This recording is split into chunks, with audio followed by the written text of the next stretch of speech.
Hi, I'm Jennifer Young. I'm a licensed physical therapist, and this is a series on osteoporosis and osteopenia. The question of the day is, how is osteoporosis diagnosed?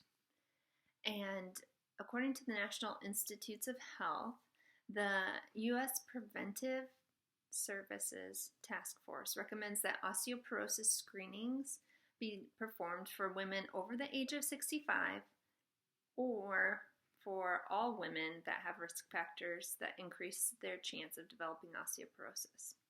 An interesting piece is currently they do not make recommendations for osteoporosis screening with men. Some screening questions may include asking questions regarding previous fractures or bone breaks, lifestyle habits, including diet, exercise, alcohol use, and smoking history, current or past medical conditions and medications that could contribute to low bone mass and increase the risk for fractures, family history of osteoporosis or other diseases, and menstrual history for women. Physical exam may include checking for a loss of height and weight, changes in posture, as we talked about in a previous video, like getting a very kyphotic posture where shoulders are forward and you kind of see a bump in the upper back. Also looking at balance and the way you walk, and functional muscle strength, especially with things like moving from sitting to standing, perhaps trying to do it without your arms and seeing if you have enough muscle strength to be able to do that. Osteoporosis and osteopenia are diagnosed by measuring your bone mineral density using a DEXA scan or a bone scan. This test compares your bone mineral density to that of a young, healthy person, and also can compare it to other people of your age, sex, and race. The results are recorded and the diagnoses are made based on statistics. So if you get a printout from your doctor, you will see words like T-scores.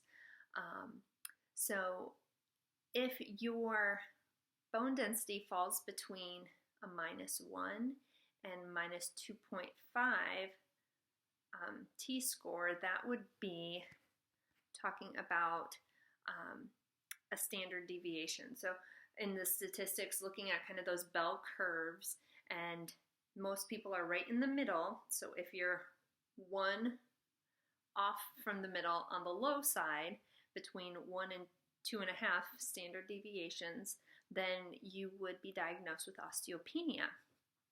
If your bone density falls below that -2.5 standard deviations from the mean, or a T-score of -2.5, then you are diagnosed with osteoporosis.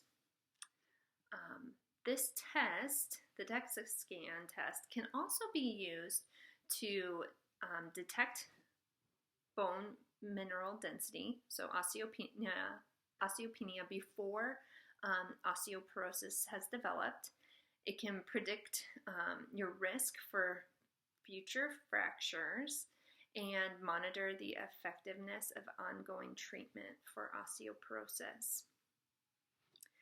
When I was looking through different resources about osteoporosis, one of the functional medicine doctors, Dr. Todd Lepine, he recommended getting a DEXA scan around age like 25 or 30. So then you have your own personal point of reference as you get older and the test is repeated. That way you know what your bone mineral density was at kind of its peak, and then can see what it's doing as you get older. He made note that just seeing 1 point on a scale, it makes it tough to know what's happening. But if you get 2 points or more points, then you can see trends and seeing if what you are doing as far as nutrition and activity, if it is helping your bones to stay strong, or if you need to make some adjustments to help those bones get stronger or stay strong. So that is it on the diagnosis of osteoporosis or osteopenia. If you have more questions, go ahead and leave a comment below. If you have a really good resource to share with others, please put that in the comments below too, so that we can continue to learn together. And the next things we will be talking about will be treatment and prevention, so stay tuned for those videos. Thanks.